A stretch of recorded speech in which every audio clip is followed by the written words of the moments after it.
കണ്ടകശനി കാലമാണെങ്കിലും 2026 ആദ്യ പകുതിയിൽ 7ാം ഭാവത്തിൽ നിൽക്കുന്ന വ്യാഴം ദോഷഫലങ്ങളെ കുറയ്ക്കും. പക്ഷേ വർഷത്തിന്റെ 2ാം പകുതിയിൽ വ്യാഴം രാശി മാറിയതിനു ശേഷം കണ്ടകശനി ദോഷം ചെയ്യുമോ എന്നും അഷ്ടമവ്യാഴം അപകടകാരിയാണോ എന്നതിനെക്കുറിച്ചെല്ലാം നമുക്ക് വിശദമായി പരിശോധിക്കാം.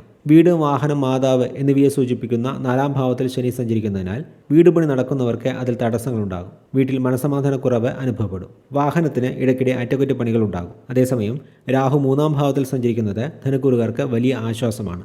കണ്ടകശനി തരുന്ന ടെൻഷനെ അതിജീവിക്കാനുള്ള ധൈര്യം രാഹു തരും. കൂടാതെ ജൂൺ 1 വരെ 7ാം ഭാവത്തിൽ വ്യാഴം സഞ്ചരിക്കുന്നതിനാൽ വിവാഹം വൈകി നിൽക്കുന്നവർക്ക് മംഗല്യയോഗം തെളിയും. പൊതുസമൂഹത്തിൽ വലിയ അംഗീകാരം ലഭിക്കും. ജൂൺ 2ാം തീയതി 8ാം ഭാവത്തിലേക്ക് വ്യാഴം മാറുന്നത് അത്ര നല്ലതല്ല എങ്കിലും വ്യാഴം നിൽക്കുന്നത് ഉച്ചരാശിയായതിനാൽ ചിലർക്ക് അപ്രതീക്ഷിതമായ ധനലാഭവും ഈ സമയത്ത് വന്നു ചേരും.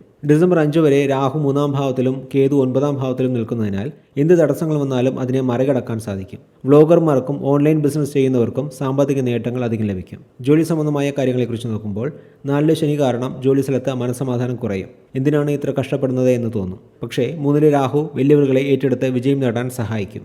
ജൂൺ മാസം വരെ വ്യാഴം 7ൽ നിൽക്കുന്നത് വിദേശ ജോലിക്ക് ശ്രമിക്കുന്നവർക്ക് അനുകൂലമാണ്. ജൂൺ മാസത്തിന് ശേഷം ജോലി മാറാൻ നിൽക്കരുത്. ഉള്ള ജോലിയിൽ തന്നെ തുടരുക. ഇനി സാമ്പത്തികപരമായ കാര്യങ്ങളെക്കുറിച്ച് നോക്കാം.